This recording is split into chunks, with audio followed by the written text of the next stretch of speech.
Welcome to this week's special edition of the Casual Shooters Podcast, your premier podcast for the casual shooter. This week, I have a special guest who comes by way of Iowa and is brought to you by the movie Field of Dreams. You know, corn. All right, so he's running for Area 3 Director. How about a warm welcome for Scott Arnburg? All right. Oh, you got the crowd in a frenzy. Right up. Thanks. How you doing, Scott? I'm doing well, Dave. I'm doing well. Busy day at work and got the fam on hold for now, and I'm going to spend some time chatting with you. All right.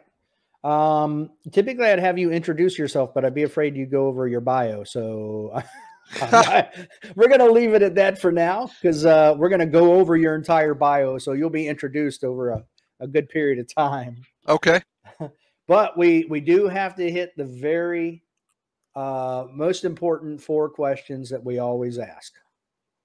I prepared for these. Oh, awesome. I like it when people prepare. I love it. All right. So what's your favorite movie? Fifth Element. Oh, good movie. Okay. Fifth Element. Bruce Willis. You've got some sci-fi, you've got some gunplay, and aliens. I mean, what are you missing? You've got the whole gamut covered. Yep. Yeah. Okay. So what about your favorite book? So I'm going to answer this with 2 answers. My favorite nonfiction would be How to Influence People and Win Friends. I'm butchering that title. I know what you're talking about. Yep. That I read that professionally, and then I have learned how to apply it in all aspects of my life. And that one would be tied probably with Freedom Flight. I had the privilege of meeting Lanny in person and listening to him give that talk. There was very few dry eyes in the house as he told that story. Okay. All right. And then on the pure fluff entertainment side, Centurion by John Ringo. It's an alternate history. Think COVID-19, but it actually killed people. And the experience as an Army trooper during that. So you mean like real science, not like Fauci science? Well, I think those are one and the same, right? All right. I do like alternative history books. That's pretty cool. Yeah. All right. John Ringo made me think of Johnny Ringo. Yep. John Ringo, he's got quite a few books out. I read a lot. I'm a military sci-fi reader. And so, I do a fair amount of traveling for matches and other stuff, and you can only listen, there's the podcast for so long and music for so long. And then, so I do books on tape. Yeah. You got to mix it up. Yeah, for sure. So were you in the military? I was not. Okay. I'm one of 5. And all 3 of my brothers served, and my sister's wife served. So I have some mobility issues that Okay. I was graced with from the start, and so I never qualified. Okay. 4 knee surgeries and had my femur cut in half twice, and I get around, but I am far from fleet of foot. Yo, diggity. Wow. Yeah. Okay. Yeah, that'll hamper your movement for sure. Yeah. All right.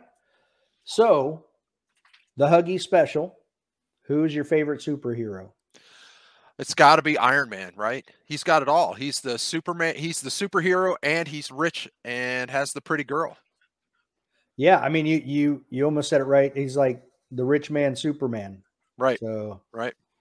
Yeah, he does almost everything Superman does. He's got the laser, he's got it all. He can fly, man. Come on. Yeah, he can fly. Absolutely. So I get you. And your favorite gun and caliber? So gun and caliber. One of my things is I collect World War II firearms. And so I have the Springfields and the Grands and the Enfields and the Mosins. But the one that I drag out a couple times a year and shoot is one of the CMP Grands. I just love to shoot it. I just love to shoot it. Okay. You shoot it at the range you belong to up there? Is Yeah. that where you go? Yep. Okay. Yep. And then I'll do some of the. We have military rifle matches occasionally, and I've shot a couple of Hmm. those. I'm not super competitive, but I enjoy it, and it's fun to shoot. It's a gun I've always wanted.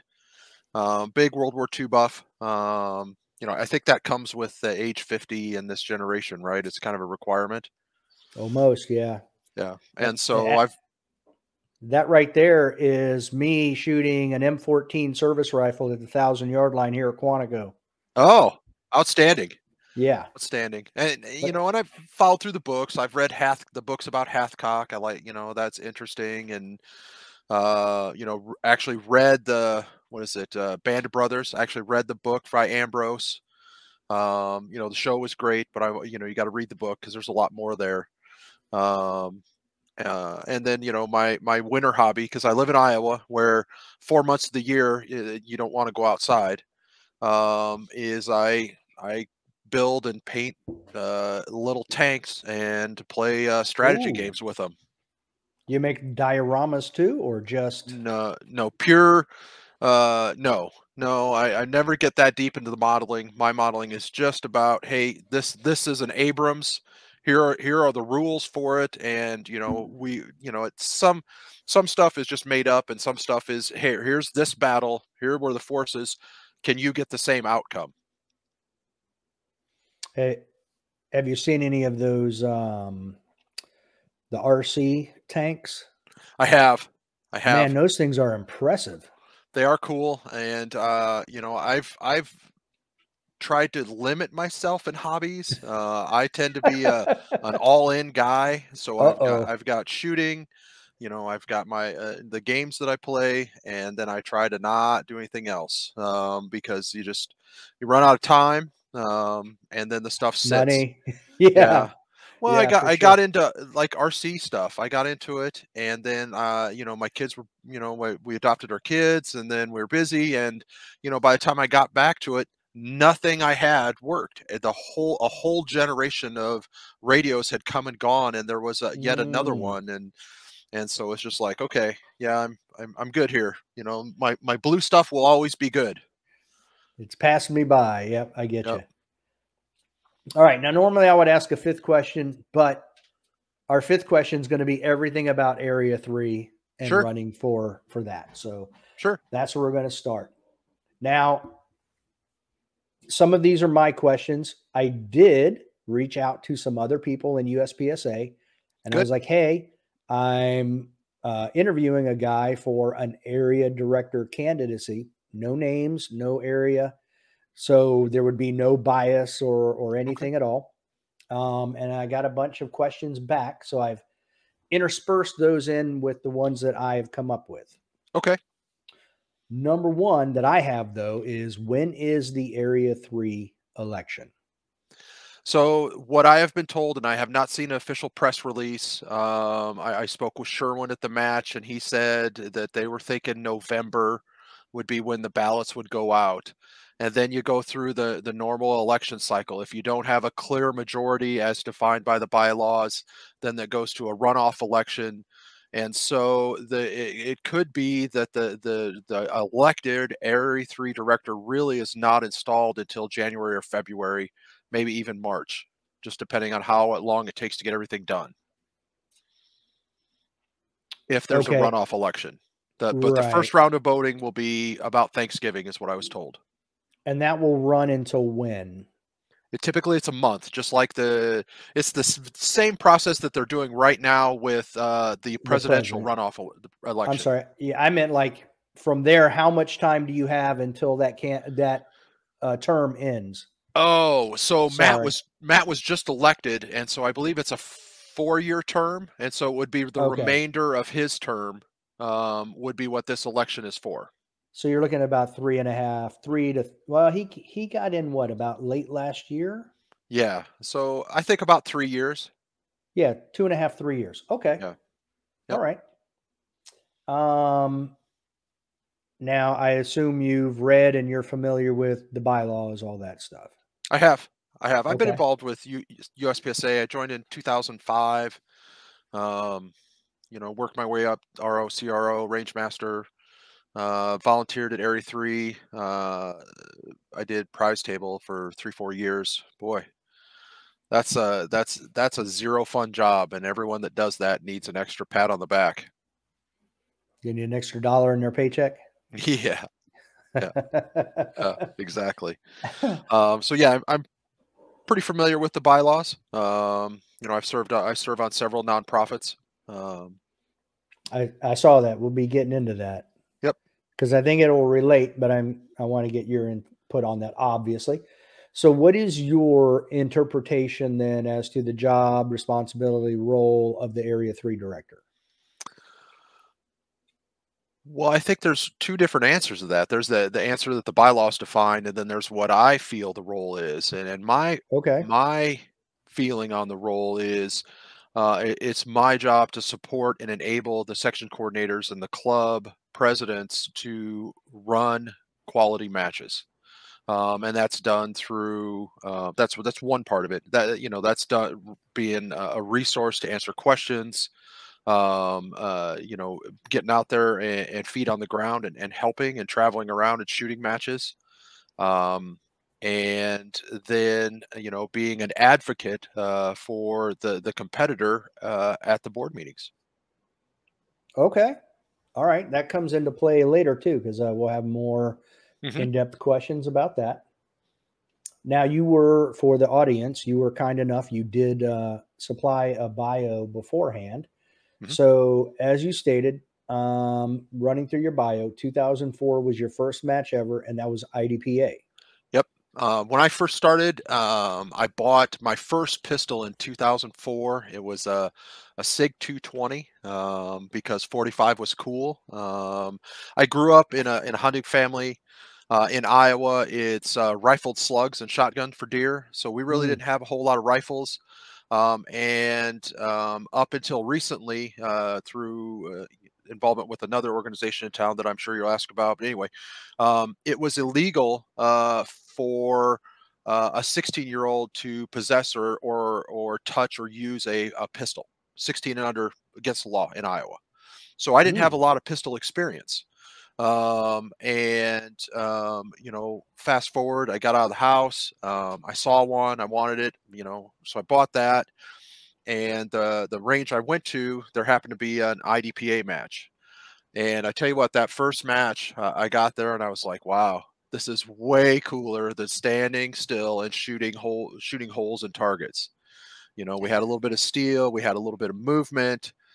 We had these guys that said they were with some SWAT in the area that had 1911s with no front sights, and they just ran around and threw rounds everywhere.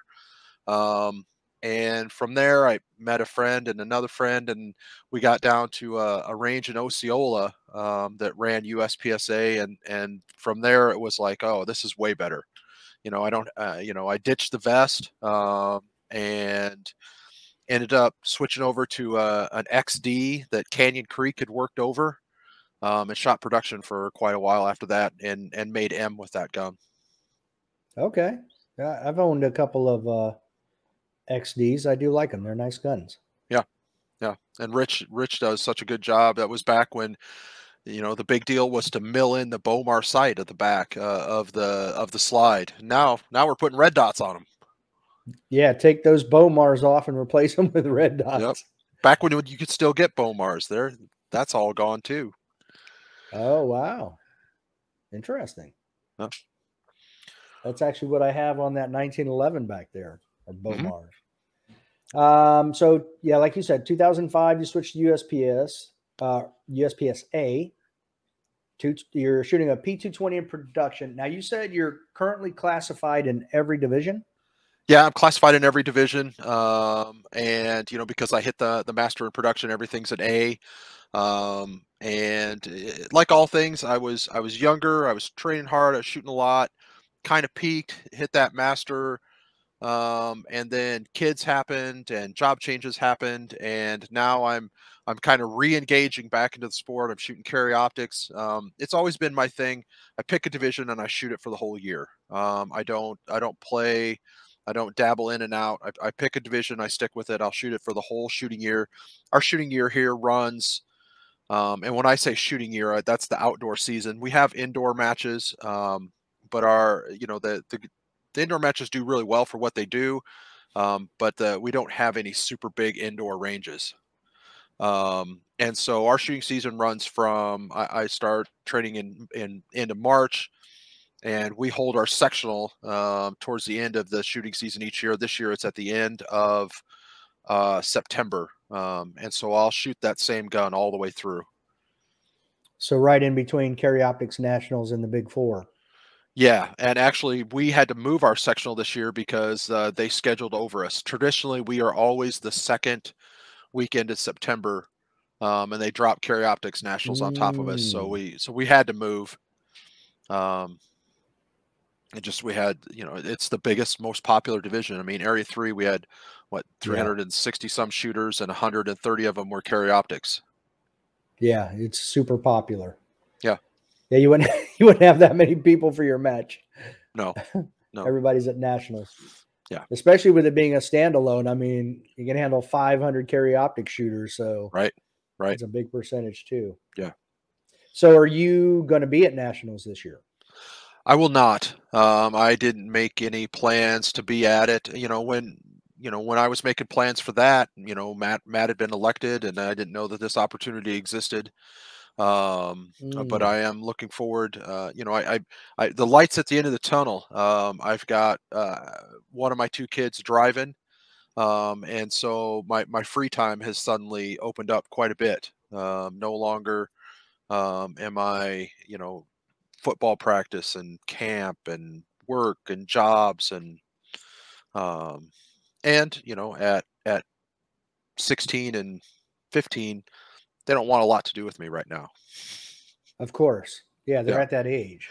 Yep, they're at that age. But they're also the nice thing about it too is, the conversations you can have are more adult, and they're Correct. way more independent. I have two sons, one's 22 and one's about to turn 20. So okay, I've been through that phase. Yep. I can relate. Yeah. I love my kids to death, but there are some times where it's like, man, it's match day and I need to go. I hear you. Yeah. Yes. Sometimes you need that me time. Yep. All right. So 2007. So 2 short years after getting into the USPSA, you become an RO. Yep. 5 years later, 2012, you become a CRO. Yep. And 2016, you become a range master. Yes. Now, at what point in there did you start match directing? So, boy, I can't remember off the top of my head. It would have been stumped him. They stumped me. So we built the new bays in 12. I want to say it was like 2010. Okay. I think it was 2010. A group of us. But the range in Osceola is a nice range. It's a little remote. It's about 45, 50 minutes one way from Metro Des Moines. And there was another facility. It was an Isaac Walton League that had potential, but only had a single shooting bay that was 15 minutes away from the Des Moines Metro. And so some of us got together, and we had talked about buying land and building a range, and ultimately decided just to kind of get involved here and just build it through sweat equity. And so we started with Steel Challenge. We had a single bay. It's rough to run USPSA, but we did end up running USPSA, and we would set up. It's a 100-yard bay that's 40 yards wide. And so we would set up 3 stages and shoot them as a big lump. And then in 2012, we had kind of gotten more and more people into leadership positions in the chapter. We undertook took on a note and moved 33,000 cubic yards of dirt and built 4 more bays to take us from 1 to 5. And that's when really the club took off. The membership spiked. Obama won. We added 30% membership. And so we started running matches on Tuesday nights, and now we're into our I think 10 or 12th year of running that. And so every Tuesday night from the beginning of April to the end of September, we'll set up a 4 to 5 stage club match, shoot it and tear it down.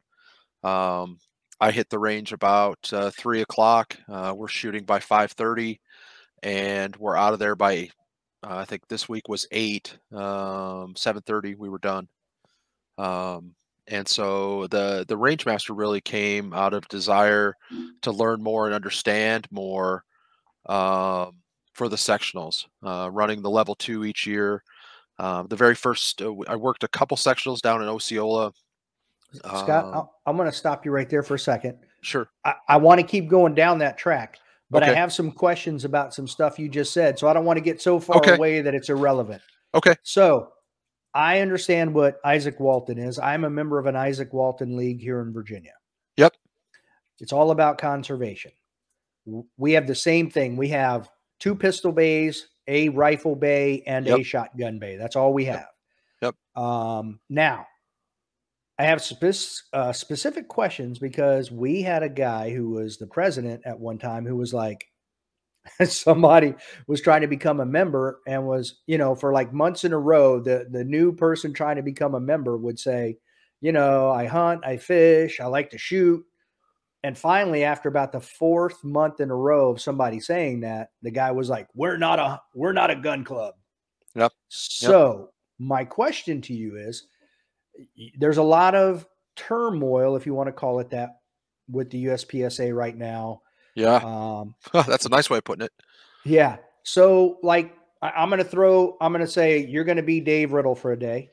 Okay. How would Dave, in this case, you, and trying to deal with this type of stuff, how did you go to them, a conservation league, and say, we want to take out a note and we want to build all these bays? How did you overcome that? Well, it was, I guess from the standpoint of the board at that time, it was a bit of a hostile takeover, to be brutally honest. I read the bylaws and we read it, and there was a group of us. I think there was the board is 12 people. I think we had 4 or 5 at the time that were pistol shooters. And we basically used the bylaws as they're supposed to be used, and we called a true members meeting. Because at the time, there was 2 camps. There was we need to build a bigger, nicer, better chapter house because that's the building that all the shotgun sports use to do their thing. And then the other side of the agreement was, hey, we need more bays. We need more opportunities to shoot. This 100-yard bay only kind of works because if you can't really put targets closer than 25 because then your rounds are leaving the range. And so it just came down to, we called a members meeting, and we at that point we had been running matches and we were drawing 25, 30 people to a match. The membership at that time was 200. So we worked and we got those 30 some people to show up, and then some other people that were like-minded, and we voted as a club, as a full club, and said, what's the priority? Is it bigger chapter house, or is it more shooting opportunities? And more shooting opportunities won. Okay. So it involved politics. It involved me getting out there, and not just me. And make sure, I want to make sure that's clear. It wasn't just me. There was 5 or 6 of us that got out there. We shook hands and we talked to people and said, "Hey, this is our vision." Okay. Yeah, But you have a great question, a great point.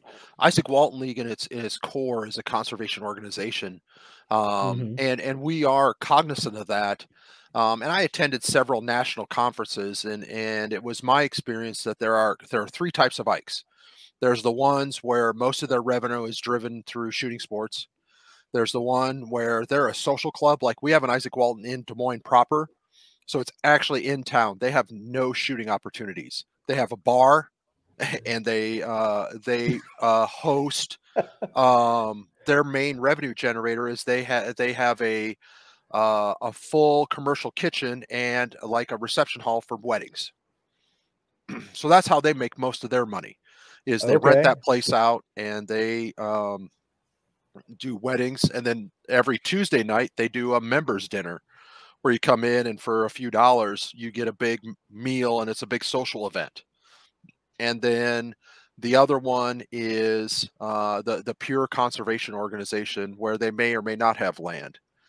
You know, the Ikes, especially in Iowa. Iowa is one of the biggest states for the number of Isaac Walton League chapters. Funny story. Um, but the chapters in Iowa that are flourishing all have ranges attached and all have very aggressive and outgoing shooting sports opportunities. You know, we've gone from two trap houses with old machines in them that we got from other ranges to in the time I've been in here, we're on our third generation of machines. We have four trap houses. We've got over 200 kids shooting Scholastic Clay Target program. And at the height of practice, we're throwing 20,000 birds a week. Wow. Yeah. Yeah. We just did a lead reclamation that our president led that effort after the ground only being not under till because we owned a 40-acre parcel. The shot fall zone used to be farmed. We took it out of tillage 2 years ago, and they still took 41,000 pounds of lead out of the ground. Wow. Holy cow. Yeah, Man. Because and we that's are just shotgun. And that's you know, not to get too far in the woods, but if you have an existing trap range, that is a fantastic way to make money.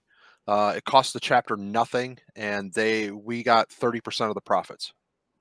oh wow. It cost us nothing. I knew you could make money off of it. I didn't realize it was 30%. That's impressive, actually. Yeah. Okay. Yeah, I mean, we have 100 acres total, Mm-hmm. and we have just a little bit that I mentioned. And they just built a 3,000 at a minimum. It's at least 30 feet wide by 100 feet long. It might even be 150 feet long building. So at least 3,000 square foot steel structure. Mm-hmm. So it's Yeah, pretty we much have. mostly conservation. Yeah, when we started, we had a chapter house that was probably, I don't know, not big. It's still same chapter house, but now we've got the 5 shooting bays. We've got a 40 by 60 barn, couple connexes, and you know, debt free. In fact, we've got a good chunk of money in the bank. You know, my vision is, you know, because I'm still on the board, is uh, 2 sides of us are either federal wetlands or state conservation. And the other side is a century farm and then a road.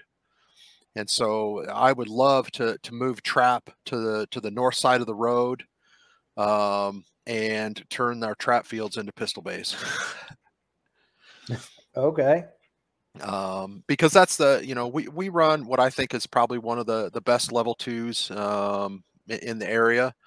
And we do it in a range that's less than ideal. If I could get 5 more bays, man, the sky's the limit.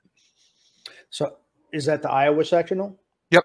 Yep. And how many stages do you normally have for that? We have 11. Oh, that's still actually pretty good. I mean, Yeah. So we run 6 squads, and each bay has 2 stages in it. And so you'll actually shoot 2 stages a bay, and then move. okay. And so the normal rotation is competitor or staff shoots on Friday, and then we have a full day of competitors Saturday and Sunday. Most days we're out of there, barring weather, by 4 o'clock, starting at 8. All right, it's not bad. No, And you say that's normally at the end or middle of September, but this year it's the end of. it's normally right over the second weekend in September, but this year we moved to the end to get away from Carry Optics Nationals. Okay. Now, how many? You were from 2010 to 2020. You were the Iowa section coordinator. Yep. That's a long time to be the coordinator. So Well, and the Iowa section is never been super organized. You know, the section coordinator gives out slots, answers questions, help clubs get affiliated. A bit of a collection agent, a little bit, because if clubs don't pay their activity fees, then now in the advent of practice score, you know, you can look and see, you know, how many USPSA matches did you really run? mm, Oh, you haven't uploaded them all, you haven't paid them all. And so some of that at one point fell on the section coordinators to help, you know, network with these guys and get them to pay. Um, and then I turned that over. Jason Ross took over for me, and he's doing a great job. Um, but you know, that's one thing I'd like to see, and would like to help take on is a little more robust involvement with nationals at the state level or the section level, in a support role. Um, you know, when I first affiliated our club, there was a big manual, and you got your easy win score disc, and there was some resources, but I don't believe right now there's even a club manual. I don't think one exists. And you know, I've helped stand up in the last couple of years some new clubs, and you know, you've got to get your section coordinator's signature and 8 USPSA members. I think it is 8 or 10. But you know, that's about the extent of involvement from HQ. You know, things like, you know, where do you get props? One of the things that I do, or that my club does, is we bulk ship in targets. So we have we basically have a warehouse and a forklift, and so I'll order 10,000 targets at a time, and it allows me to then, and that, you know, just basically paying cost and taxes, because we got to pay sales tax. Um, we're offering targets to other clubs and competitors at what is it, 56 cents a piece? Well, I mean, you can't touch that anywhere. If you see them online, they're normally 75, 80 cents, and then you got to get them here, and the shipping is what kills you. right. So things like that, you know, how do you save some money, and then talking to your individual club and say, hey, you know, I know that at a club level match, you know, your cost all in per shooter is about $4.20, depending. You know, how do you price your match appropriately, right? Because you can't lose money at this. Right. And no club can exist by losing money. You've got to make money, because poppers are expensive, and you know, maintenance and upkeep, and heck, Yeah. the insurance for our range each year is no small number. Yeah. I mean, you got to have money to reinvest into it. So you Right. can't lose money. Right. Now, so my question for that then would be, knowing that from your past experience, if you were to become the Area 3 director, what would you do to try to rectify that? Um, well, I would have to see, you know, is there a club manual in process? Why are we doing that? What kind of resources are available? And then to be that resource, and you've got to get out and travel around. I try to travel twice a month to a club in the area. And then you know, that's a hard question to answer, you know, because I don't know all the details. And I do know that what USPSA can't do is they just can't write checks. You can't say, hey, I want to start a club in this town, what can you give me? Well, USPSA can't do that, right? They can't just write checks. You know, they could give support.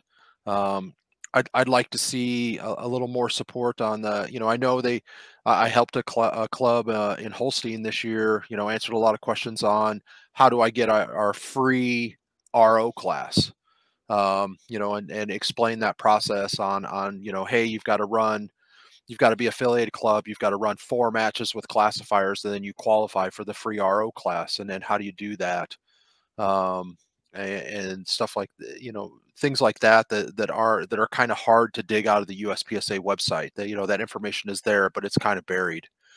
So the So biggest thing is just being that resource to answer questions and being available and approachable. Um, I don't know if I answered your question very well.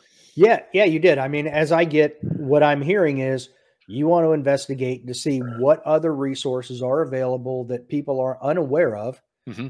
for the people in Area 3, or obviously it would benefit everybody because Right. if you were to find that out, then it would become public knowledge and everybody could take advantage of it. Yeah. So that's that you did answer the Yeah. question. So no big deal. And I've heard, one of the things I've heard is, to provide props and things to start that out. But man, how many times do you do that before, you're broke, Right. right? Well, and you have the unique experience of taking a club which was broke Yeah, and making them profitable. So you yeah, understand what it takes. yeah, yeah. You've got to run it like a business. Um, and at the same time, you got to be cautious because we are a luxury endeavor, right? So Hmm. if you think about it, so right now, my true career is in finance, and so I'm very kind of keyed in to the economy and what's going on right now. And so we're right now living through record inflation. Gas prices have doubled, and USPSA is a luxury hobby. Yes. It will always come last for the average competitor. Now you have your exceptions, right? You have your guys that this is what they do, right? And people ask me, well, how many rounds do you shoot a year? And I'll tell them, and they'll say, oh man, how do you afford that? I said, well, do you see a boat in my driveway? Well, no. Well, that's how I afford that. I this is what I do. This is my thing. And they'll be the people that will do that. They'll compete and they'll travel, and it won't matter how much it costs. But Right. then that is what, 5% of our sport, 10% maybe. The big bulk, they've got to choose between, you know, I've got kids in school, I've got, whatever. And, I've heard a lot of talk about, hey, we need to raise dues, raise prices. We had this conversation with our club, and I said, no, that's the last thing we need to do. We can't afford to raise prices right now. We're already seeing a drop in numbers. That person that goes to Fleet Farm or Walmart or Sportsman's Warehouse and buys 2 boxes of ammo the day before the match, that person isn't coming anymore. They either Hmm. can't afford it or they can't find the ammo. Um, and so that's one of the questions I have is looking forward. I don't see that changing. And at a club level, we've made decisions on our spending to anticipate that drop in revenue. Our Scholastic Clay Target program, we're down significantly. We're probably down 18-20% because they can't find ammo, and the ammo they can find is twice as expensive. And so we're looking forward at, what are we buying now? What are we invested in props, and what can we wait on until some of this clears out and things either get back to normal, or maybe this is the new normal, right? Maybe $60 primers are what you're going to have to pay now. And who is that going to affect, and how are we going to be healthy as an organization with 20% less revenue next year and maybe every year after it? That's interesting that with the lack of a better term, I'll just call it budget crisis with the USPSA per se. I Yep. don't know how bad it is, so I'm just using that term generically. That you do have a background in finance, Yep. so I take it you understand profit and loss I sheets do. and all of that. I Okay, do. that was I actually a question that was submitted from one of the individuals I reached out to, so that's good. So, and I'm going to qualify that and say I understand them okay, but I'm not afraid to ask for help, right? Okay. And I carry that through, what we talk about here, and I want to make sure I'm going to qualify this, and I'm sure I will later. I don't run any of this club by myself. I have a lot of people that work just as hard as I do, and yeah, I'm kind of the guiding force, and I'm kind of the guy that kind of gives direction. Um, but I know I'm not an expert in everything. I just have found the right people in the different roles, and I just give clear instructions, and then I leave them alone, and things happen. It's great. Yeah, just like the way the presidency of the United States is supposed to work.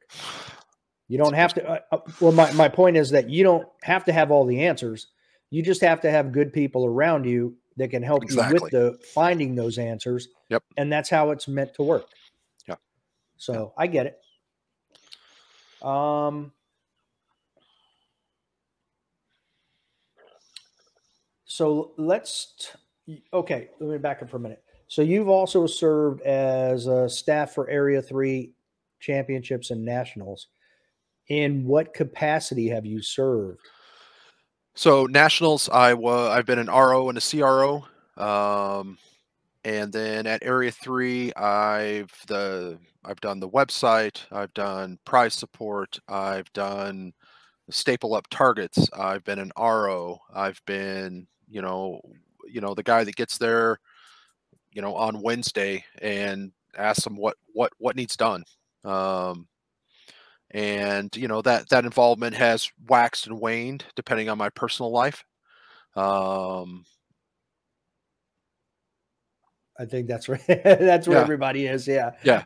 Whatever time you can Uh, spare, you will. I've But I think I did chrono for a couple of years. Yeah, so, at what matches have you match directed? I've been well. So we here in Iowa in the Iowa sectional, uh, my partner in crime, Andrew Smith, and I kind of split the match director role up and take different portions of it. So we've Okay. kind of co-match directed probably since 2016. Every year since then. Um, I worked as an RM at Area 3 one year with Troy as I finished my RM. But the match, and then I'm match director for all our club matches. And Okay. then in my role at the Ikes, I'm the shooting sports coordinator. So I indirectly oversee. I recruited our IDPA guy that does a great job, runs the IDPA matches. I recruited a guy to run NRL 22. He does a great job. And and that's just kind of, USPSA is my passion, but I know we have the opportunity and the interest for all these other sports. And so I just, I found the person that was willing to run it, and I said, what do you need? Do we need targets? Do you need it on the calendar? How do I make you successful? Um, and Yeah. Okay. Now, as you've said, you're on that board of director at the, if I'm saying it correct, Dragoon Trail Chapter, Isaac Walton League. Yep. Yep. I'm currently past president. I've been a board member. I've been membership guy. I was president for 5 or 6 years, and now I'm in that past president role.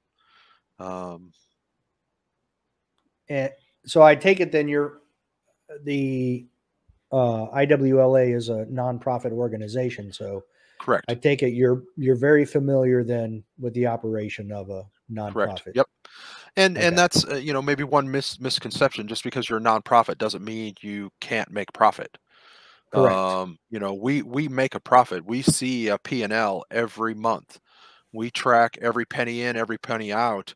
The unsung hero of Practice Score, for lack of a better term, is the ability to take online payments. We take no cash for our USPSA matches. Everything is done online payment. It puts that everything is tracked. We know where every penny goes. There's no deposits. There's no running it to the bank. It is so nice. You have an electronic Yep. marking for every single Yes. transaction. Yep. Yes. And our treasurer is a stickler. If you buy something, we have an online web form where you upload the receipt, and everything is accounted for, every penny, and Wow. it's 100% transparent. All of our board meetings are open to any member.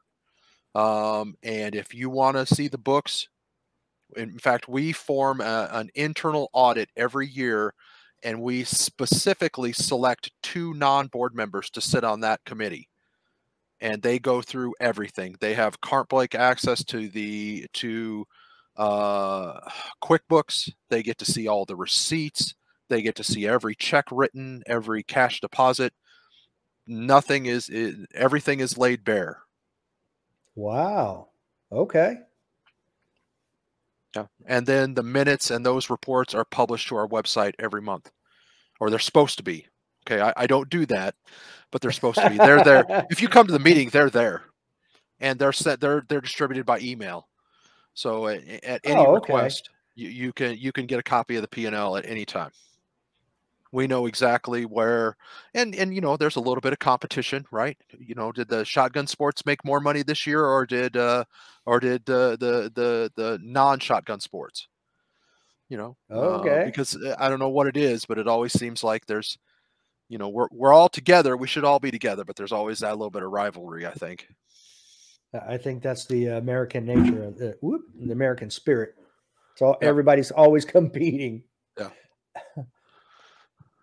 Now that you let's go back for just a second, because we touched briefly on you bringing an organization basically in debt to completely out of debt. Yep. But you also, talking about that in particular, yeah, you were saying in your bio that at one time all they had was a single 100-yard rifle pistol bay. They were in debt and less than 150 members. Yep. To now there's 4 additional shooting bays and shelters. Yep. And 750 plus members and Yep. debt free. Correct. Actually, we have 6 figures in the bank. All right, that's very impressive. Yeah. So And obviously, again, I did not do that alone. oh yeah, I get that. We've had several treasurers, but I have been on the board that entire time when all that went down. Yes. And that's what I was going to say. You were at least a part of it that entire time. So That's correct. You understand that. Yes. So that's the type of experience you're going to be taking to the USPSA board, assuming Yes. you get elected. Yes. Okay. Yes.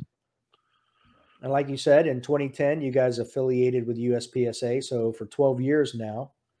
Yeah. And I think we run, I think the last year I looked as section coordinator, like 70% of the mission count for the state is our club. Wow. Well, okay. I mean, if you run, well, this week we ran 36 people, a 36-person club match with a classifier, right? So mission count is equal to dollars paid. So that's pretty normal. So $105 I think was our activity fee, and you take that times what is it? April, May, June, July, August, September, 24 weeks times $100, and then the sectional will be $6 a head times 250 shooters, and then any one-offs, like we do a charity match each year. The benefit is Iowa Cops, or Iowa Concerns of Police Survivors, and so it's a match to raise money for an organization that supports the widows and children of fallen police officers in Iowa. Wow. And so, and I'm take no credit for that. We have several competitors that they have gotten involved and formed a shooting team, and they travel around and represent those guys. And it's pretty cool to see them all. And during that match, sometimes some of the families come out, and it's pretty special. Oh, that is pretty cool to have family members come out, surviving members. Okay. Yeah. Now, I was really intrigued by the last 2 things you had on your bio. You said you're currently serving on the executive committee of the Iowa Firearms Coalition. Yep. And the Iowa Supreme Court Grievance Committee. Yep. Can you just touch on what your roles are in those committees? Sure. So we'll start backwards. The Iowa Grievance Committee. So basically, the way that I can explain this without, I can't obviously go into detail, is Whenever attorneys have problems that cause their licensure into question, they go through this grievance commission, and there's a panel is put together, and it's usually 3 to 5 other attorneys and then a lay person. My for a while in my professional career, I was a chief compliance officer for our firm. And so dealing with that compliance and ethics, a good friend of mine that I shoot with nominated me for this. It's an all volunteer panel. And basically what happens is when an attorney comes up for disciplinary actions within the state, we sit and give an opinion on what we think should happen. Do they continue to practice? Do they not? If they don't, how long? What's that like? And I serve as a lay person on this. It's completely voluntary, but it's very interesting to sit on that and to interact with other professionals and get their input. And the big thing I drew out of it is I recently did one where the person in question had done something that in my professional career, done, out of business, find a new job Wow. for the rest of your life. And they were looking at maybe a 2-year bar. Wow. Yeah. Wow. Okay. Yeah. So That would be very interesting. yeah, it was very interesting. And then the Iowa Firearms Coalition, I help with, pushing the Sec 2A rights in Iowa. I So help. it's like a grassroots organization. It is. It's also the Okay. NRA affiliated club with the state. The big push right now is Iowa's one of 6 states that does not have the right to keep and bear arms on the Constitution. And so we, IFC, and I say we, but I'm kind of late to the party. This is a newer role for me. IFC has done the work. So it takes the amendment to be written. It has to go through 2 election cycles and be published. And so anyway, this November, the right to keep and bear arms will be on the ballot for the people to vote in and put as an amendment to our Constitution. And this has been a multi-year process to get us there. One of the things when I first got started shooting, when I got my pistol back in 2005, Polk County is where Des Moines is, biggest county in the state. There were 2 guys that could train you to get your concealed weapons permits. And it was absolutely, it was may issue, not shall issue. And these 2 guys had a license to print money. They ran classes of 40 people 3 times a week at $100 a head, all the time. Wow. And so now we're to a shall issue state, where anyone with a NRA certified pistol instructor can give you the training you need to get your permit. And IFC has done that. And so my involvement with them is to just, I'm trying to work gun shows and spread the word. And just like this, I'm telling the story. Hey, if you're in Iowa in November, look at the back of the ballot, vote for the Freedom Amendment. We've got to have that protection, because right now, we've already seen once IFC just won a court case against Monroe County, Iowa, where they violated state law and denied someone their right to carry, and then went after the org and an individual in the state, to the point where they were awarded a $100,000 judgment. IFC won against the county in Iowa for violating Second Amendment rights. Boom. Yeah. So to our 7 Iowa listeners, in November, vote yes. In November. In November, vote yes. Yeah. Okay. Well, that's awesome. Now, you serve on a lot of different boards and committees, and you have, how do you think that translates into Area 3 Director and the Board of Directors for the USPSA? Well, I bring a lot.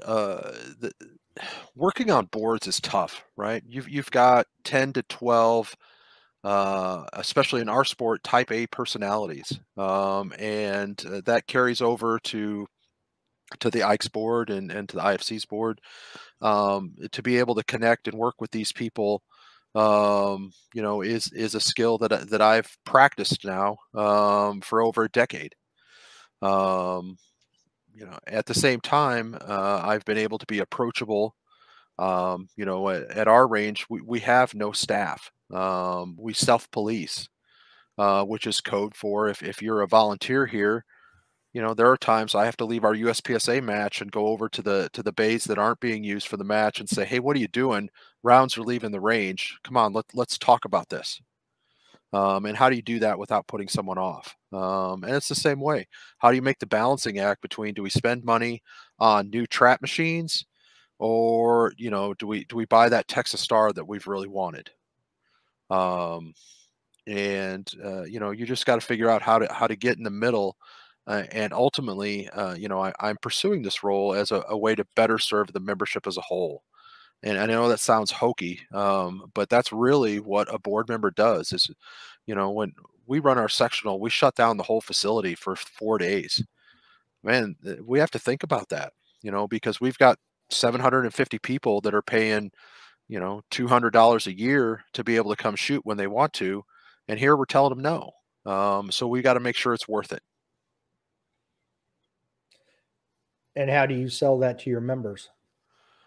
I get them to come and shoot, and usually every year that we hold a sectional, myself or one of my other staff members will interact with a casual member, and about a tenth of the time they end up shooting USPSA or something, or Steel Challenge or Rimfire Challenge, or we don't really do any I-course anymore. We did the Midwest Regional a couple times. Now, we had touched on briefly earlier about the USPSA budget. It's come under fire, and yep.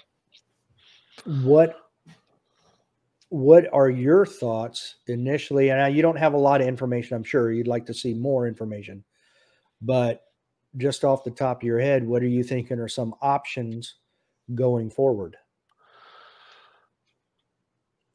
My understanding is that one of the biggest expenses each year is nationals. And I understand that multiple nationals is very appealing. You could put up some big numbers, and you can always get more people through 4 nationals than you can 1. But now you're paying travel budgets for 4 matches. You're paying lodging for 4 matches. Is that the best use of our resources? It might be, and if it is, then what are we changing to make sure that we can do that and not go in the hole?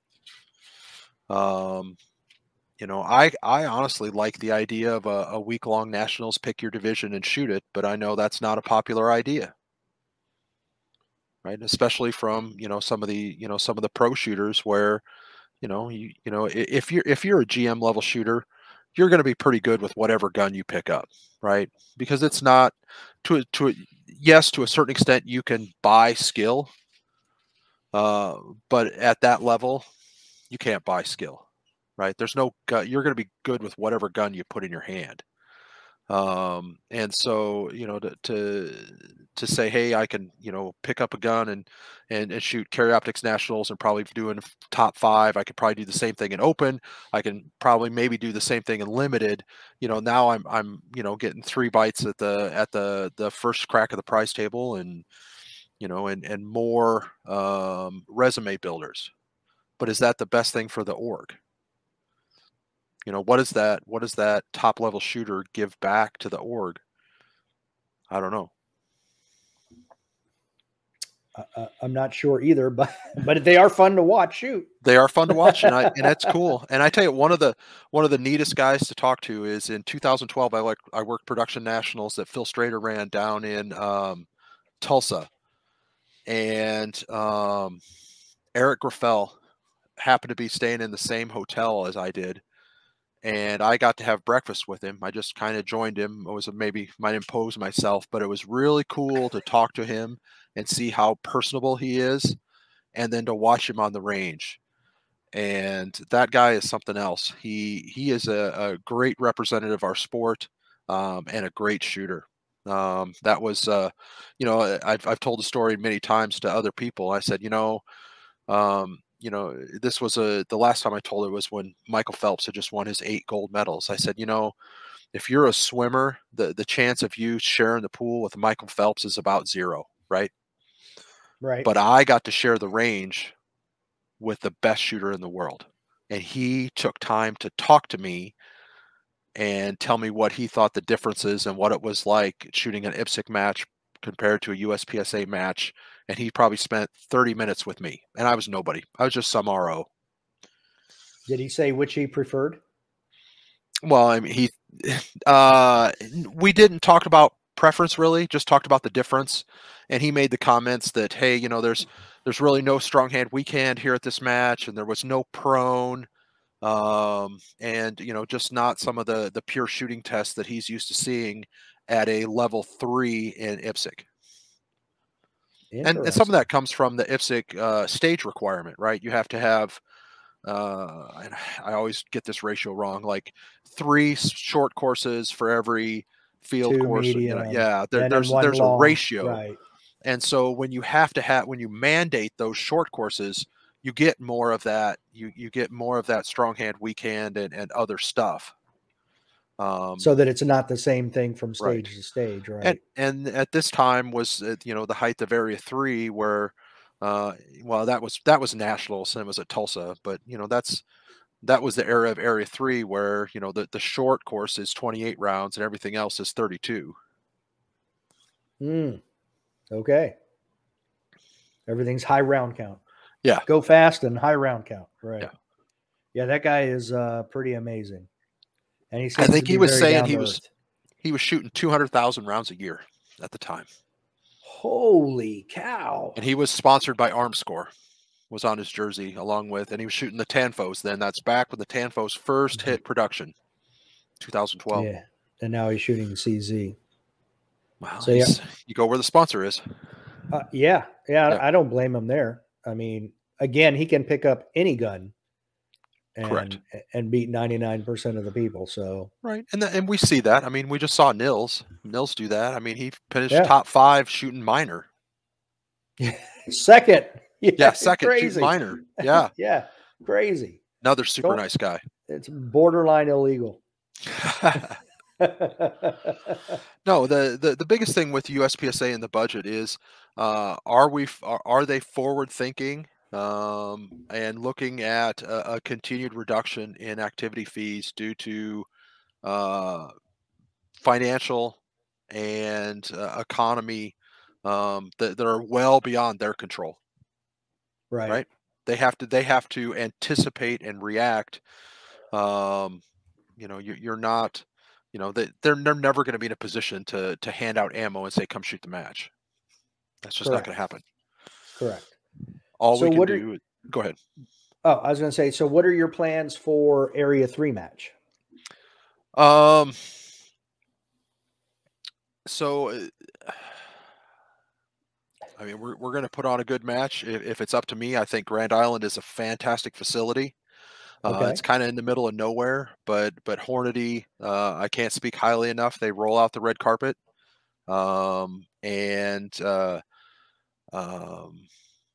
if I were making a decision today about next year, and I asked, I've offered my help whether I win or not. Whether I win or not, I want to help with the match. My best friend that helps me run the club here went out there and did stats, and we both are on board for next year, win or lose. We're going to be there to help make the match great. I prefer a match with. I like the short courses. I think they're important. You can't win a match on a short course, but boy, you can sure lose it. Some things I didn't see this year that I'd like to see. I'd like to see some prone. And keep in mind, I'm a 6'4", 300-pound guy that is mobility impaired, but I still think it's important. I want to see some strong hand and weak hand. Let's make sure we're testing all the shooting fundamentals. And at the same time, it's about delivering a quality match experience. You know, if we talk about USPSA or even just a club, you know, what are the products? The products are the match experience, the scores, and the rule set. That's USPSA's product, to the competitor and to the member. Right. You know, that was their product. If they're going to that sponsor, that's a different answer, right? It's a, hey, here's access to 30,000 people that spend a significant portion of their disposable income on firearms related products all the time. That's what they offer to a sponsor. But to the competitor, to the member, it's the match experience, it's the rules, and it's the scores. And you Pardon me. are that's okay. Are you happy with the rules as they are now? I would be happier if they stayed a little. It seems like we've changed a lot recently. I would like to see things settle down a little bit. Um, you know, there's a lot of talk about production's dead. We have too many divisions. You know, that's really a self-correcting problem. You know, as a the Iowa sectional coming up, you know, I'll look a month out and I'll say, okay, single, you know, whatever division, these 3 divisions have fewer than 10 competitors in them. So I'm going to shoot an email to those people and to the whole match and say, okay, this and this division does not have enough representation. We will not be recognizing them. There'll be no awards. You know, if you're welcome to shoot it, that's fine, but there'll be no awards for it. If you want to change divisions, let us know. We'll facilitate that. You know, do we get rid of it? I don't know. I don't see a real reason to get rid of them. But I think your match directors need to be communicative and say, hey, we're not going to, you know, if Revolver has 2 people in it, you feel free to come and shoot, right? Great. Pay your match fee, come and shoot. There's no prize. There's no prize support. There's no awards. You know, we're not going to give a first and second place for 2 people. And that eventually will correct itself. Either more people will come into it, or they'll not? pick a different division. Yeah, they're all picking carry optics. They're all picking carry optics. Well, and let's like me. Yeah, well, let's be honest. It's you know, I shot open for a long time, and I went to carry optics because one, I don't have to do the 2011 dance and make sure my ammo's perfect, to make sure I've maintained my gun.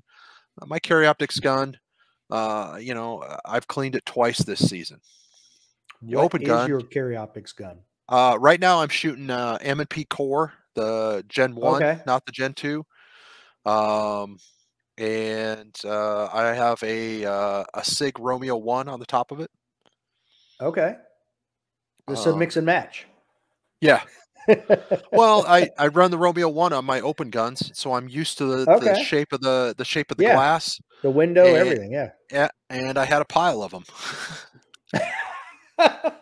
Well, look, if you ever need to dispose of any, I'll send you my address. But the guns run great. I put I ordered an Apex trigger up on them, and I put them in, and it's the same trigger every time. They're super reliable. You know, I can load. You know, I could pick up range brass and I can load it, and you're shooting minor. You know, I typically plan for 1 reload as opposed to coming out of production. You know, I just it's I can focus on, you know, am I shooting? I put my guns, you know, I put rounds on target, and less about what's the gun dance. Is it going to run today? There you go. Yeah, it's the poor man. I say the poor man's open, but it's not poor. But you know, I mean, you got high capacity magazines. You've got a dot. Yep. So it's fun. Yeah, I mean, and let's be honest, the Shadow 2s, they're super nice, man. And it's basically a limited gun with a dot on it now. For sure. Yeah. Yeah, those are big, heavy guns with a dot. Earlier, we talked about. I asked specifically about the Isaac Walton thing. You know, conservation versus gun group. Yep. Now, and then I brought up you had members obviously that can't shoot during the time that you have the Iowa sectional there. Yep. So unpopular decisions made by the board of USPSA, how would you, I don't want to say sell that unpopular decision, but let's say you get in there and you're looking over the financials and you're like, look, we're between a rock and a hard place. This is what we have to do, whether we like it or not. How do you sell that tough decision to the members?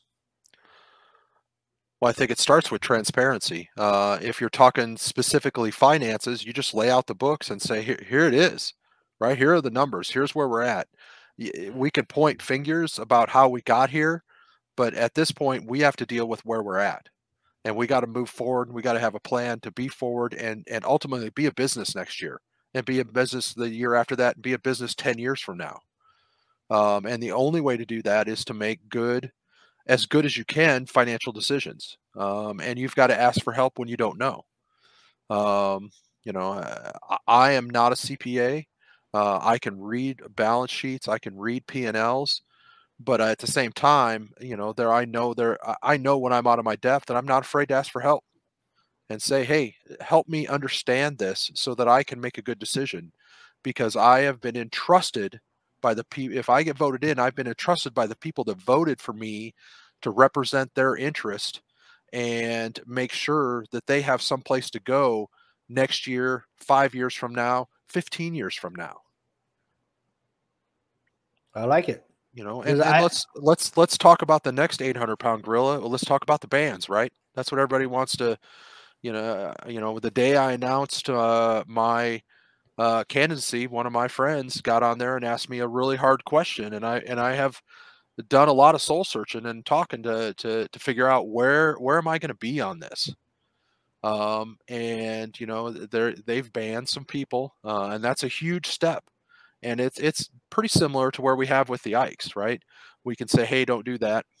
We can have the attorney send you a letter saying, hey, don't do that. And we can kick you out of the club. And at the Ikes, in my time there, we've done that to 6 people. All right. 3 refused to come and talk to us. 2 left with more holes than they came to the range with, and 1's in prison forever. So okay. So wow. that's what it took there. I don't know everything, right? I spend some time in social media. I don't spend a ton, but I spend some. And so what I know is what I've read from social media and what I've heard from other people. And I can't say that I would have voted to ban these people with the knowledge that I have right now. There's absolutely more to the story. Would that answer change if there's more? Maybe. But when you exclude someone from the sport, you go truly against the whole mission of the sport. And I understand that if they were doxing people or making it uncomfortable for people where they thought they would lose their jobs, their real jobs, because of their actions within the USPSA. I understand that's a risk that I take every day with every volunteer activity that I'm on, right? If something comes out and there was some financial impropriety with the Ikes and it came out that I knew about it and didn't do something or was somehow involved, that absolutely would bleed right over into my professional career. And I'm maybe done, out. And so I'm cognizant of that all the time, but I still do it. So, would I have voted to ban those people? No, probably not. Is there more information? Yeah, there absolutely is, right? There's his side, there's each side of the story, and the truth is somewhere in the middle. And so could that change based on what I don't know? Well, yeah, I think that anyone could say that. Sure. I mean, if there are some facts you're unaware of, sure. Right. But no, I wouldn't have. And in many cases, I know half of these guys in person. I've met them, talked to them. Some of them, So that's the question that I knew was going to come out, needs to come out. I actually didn't have that question. Well, So thank you for bringing it up. So there are some questions I'm like, I could ask, but at the same time, I don't want to come off like I'm just trying to start some controversy. You know what I mean? Yeah, So I but wasn't trying to go there, but I appreciate you doing that. well, it's a question that has to be answered, because there's, right now I know of two other candidates, and they're all going to get asked that question. Um, I understand the board, came out of executive session and chose to vote as a block. Uh, I guess I don't know enough about the discussion that they came to that decision, right? Right. What drove that? I understand the desire to present a unified front. Yeah. I could tell you that, in the six instances that I talked about, um, on three of those, it wasn't a unified vote. The other three, it absolutely was. And that's okay.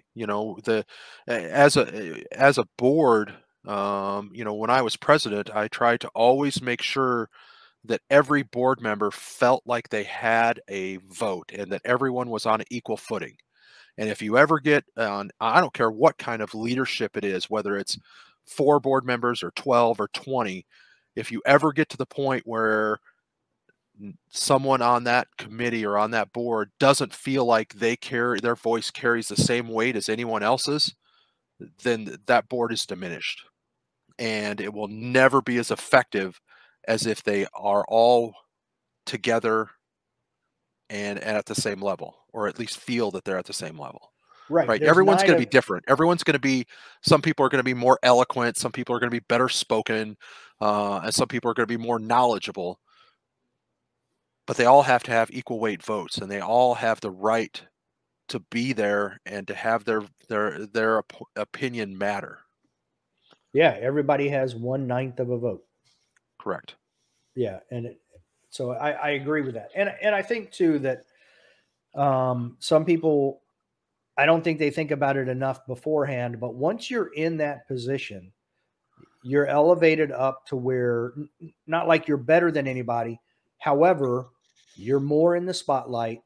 You're a pinata. Things exactly. Things are going to Yep. be directed at you. Some of Yep. them aren't going to be true, but you're going to have to put on your big boy thick skin and kind of deal with it. Which leads us into one other question. Two actually, because we're in this whole thing. One is knowing that you're one of 9. How would you promote your ideas within that group? And two, um, dealing with the social media stuff and things like that. How do you plan on managing that? So when it comes to any group of people, the person that comes forth with the plan and to a certain extent the picture, um, and can present it coherently and can present their ideas um, completely, will do well and will be successful. And I'm and then it's also a matter of for the term I've come kind of coined is social capital, and it's just a matter of give and take. You have to be willing to work with people and embrace their ideas and goals, as long as they further the mission of the org, and kind of go with them with the understanding that when it comes time for you to put forth an idea, that you can then pull on that a little bit, and maybe they won't support you fully, but they won't get in your way either. And so it's the biggest thing is communication, to be able to clearly understand what your goal is and explain why it's better for the org and why it's better for and why you want to do it. And social media, man, love hate, right? Yeah, It's absolutely. cool. I like posting videos. I like seeing what my friends are doing. I like seeing what other people are doing. But at the same time, you know, um, I guess a good friend of mine told me one time. He says, don't get down and roll in the mud with the pigs because they like it. For right? sure. And all you do is get covered with mud. And I think he used other words, maybe a little more colorful, but I can uh, imagine. the premise is the same, right? Social media is a tool, and if you use it as a tool, you use it for match promotion, you use it to get the word out there, to communicate to potential customers of Area 3 or USPSA. It can be very positive. Uh, at the same time, it can be too much, and it can turn into a hammer. Absolutely. All right. So I just had three more questions. Now I forgot one. So we're down to two. I'm sure you'll remember. I hope so. Um, One of the things I've been asking for, or I've been saying I think would be a good idea, and I think it would help alleviate a lot of this, that's me, is streaming board meetings. I know Mhm, there are certain things that can't be put out there live, but mhm. I really feel like, some people are afraid that, oh, I can't vote the way I'd want to if people, could see me voting. I think that's nonsense. It shouldn't I matter. agree.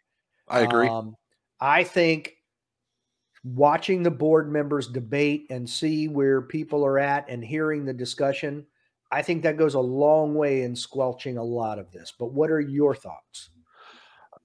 I think we can get there. I've been around USPSA long enough to remember back when we had an executive director, and then they decided to change, and I wanted a president that had a more encompassing role, had more pay, and now we're back to an executive director. And I think if we can get the board to where that executive director handles all of the employee stuff and handles it behind the scenes, where the board gives them clear directions and say, hey, this is what we want the employees to do, and it can be handled out of the board meetings. Because the biggest thing that I've heard coming out of the board meetings, and I have to admit some ignorance in this, the IKES has no employees. We have 0 employees. We have a contractor that does some things, but we have no employees, no payroll. And a lot of the things I've heard about, and the reason they don't do this, is that they've got employees, and when you have expectations of privacy based on state law. If Right. we can move all of that to the executive director's shoulders, where either the board as a whole or individual committees of the board give them direction and say, here, this is what we want the employees to do, and we want you to handle it outside of our meetings. And the meetings are truly about big picture items, about, hey, what are we doing for nationals? How are we supporting clubs? How are we driving the mission forward? How are we serving our members? That absolutely, there's no reason that couldn't be online. But when you get into that employment status and the privacy of the employer employee relationship, that adds a whole new complexity to it. It does. I So I agree. think if with this executive directorate, I know there's been a lot of resistance, a lot of very vocal resistance to this change in the presidency. But maybe this is part of where they're going. And I don't know. I'm not speaking from any inside information. This is just me speculating from the outside and saying, hey, maybe we can get there. Maybe if we have the executive director that can truly lead the employee side of the organization and take that out of the board meeting, then we can get to board meetings that are open. And I think it would be very hard to react to questions during a board meeting, um, because, man, I've been in board meetings that have taken 30 minutes, and I have been in board meetings that have taken 4 hours. Right. And you Ye- don't know you maybe from the agenda you'll get an inkling, but I've been surprised and been like, holy smokes, where did this topic come from? And now we've been here in an hour, and I've got the whole rest of this agenda to lead the board through. Well, but I think you can use the agenda as well to put all of the employee stuff first that doesn't go live.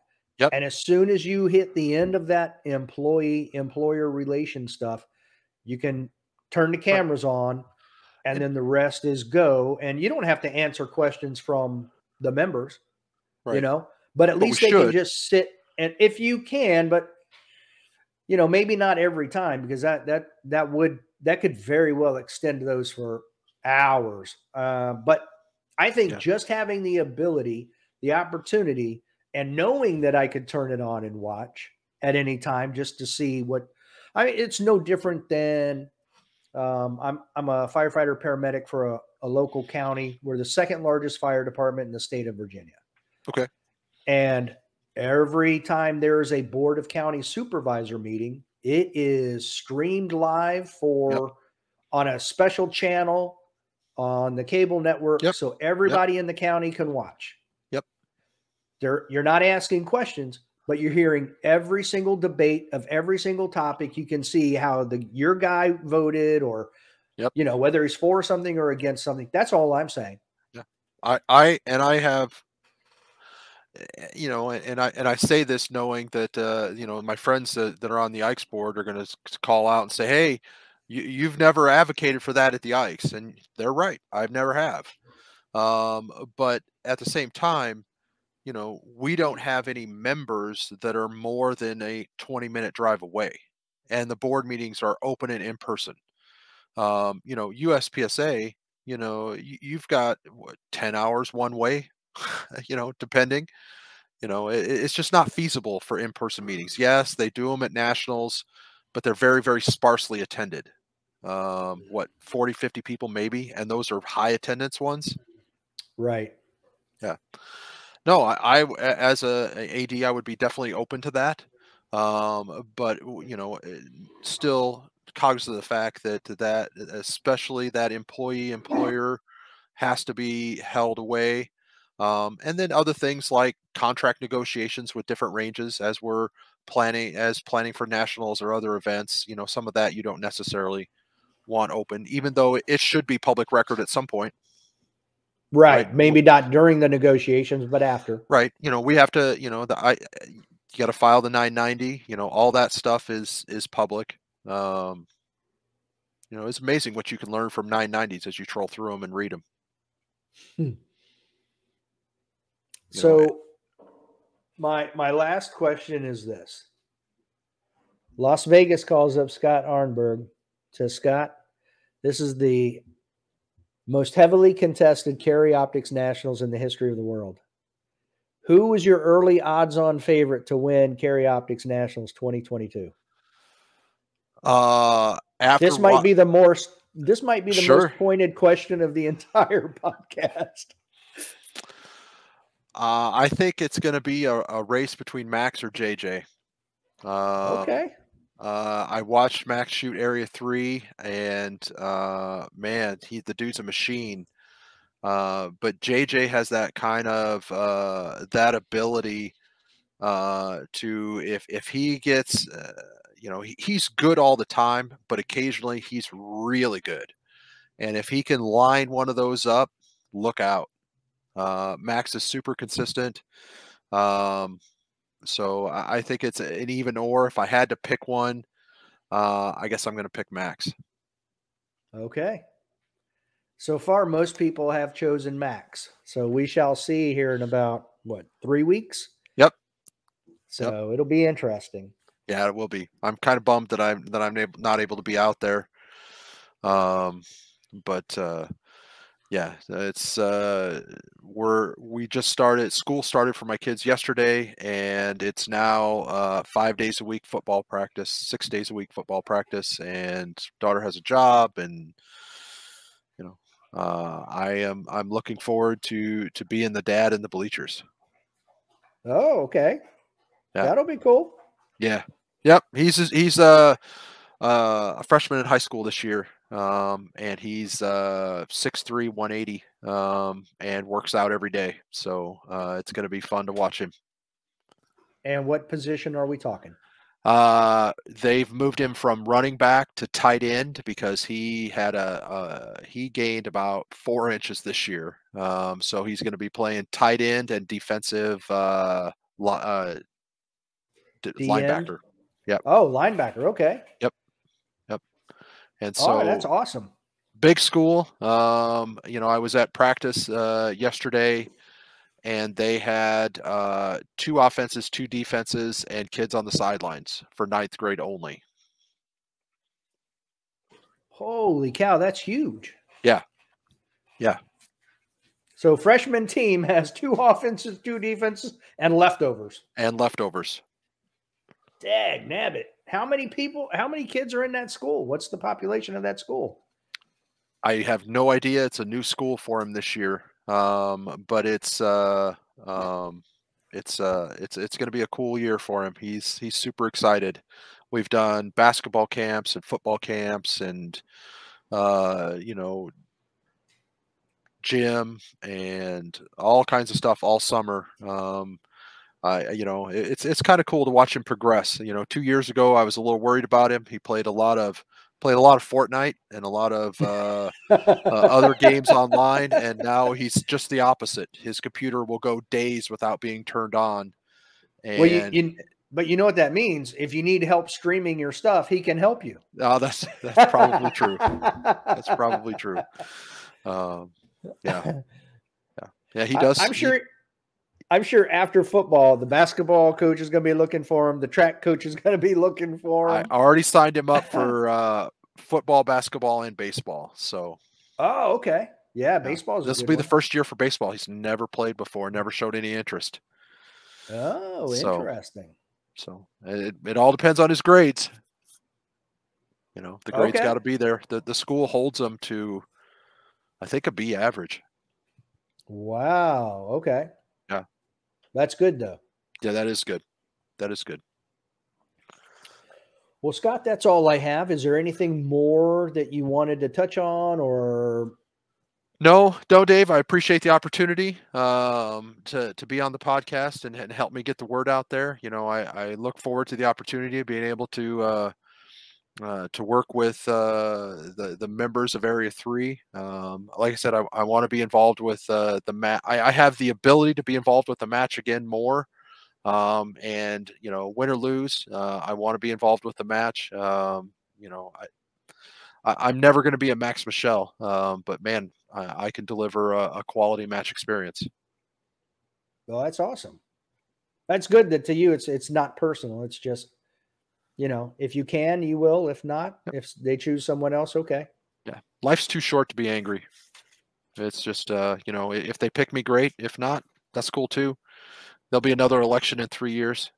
Well, I was going to say, if they don't choose you, that's just more time to do other stuff. Yeah. Yeah. Well, and I'll still be involved with the match. I had a great time there this year. I realized that I missed it. I took a couple years off. I had some changes in my role at the office and some family challenges. But I'm getting my free time back, which is good and bad, as you've experienced. Your kids are in the 20s, they've got lives of their own, and all of a sudden you've got a lot more free time than you had. Yeah, for sure. But a few years you'll be looking at grandkids, maybe, right? Let's not talk that yet. Well, again, Scott, this is awesome. I am not going to cut this at all, meaning I'm not going to separate it. I'm going to put the whole episode out at one time, and it'll go out this Sunday. All right. Awesome, Dave. Thank you. You're very welcome. Well, maybe we'll do another one after I'm elected, huh? Okay. Until next time. Don't be a little bitch. Yeah.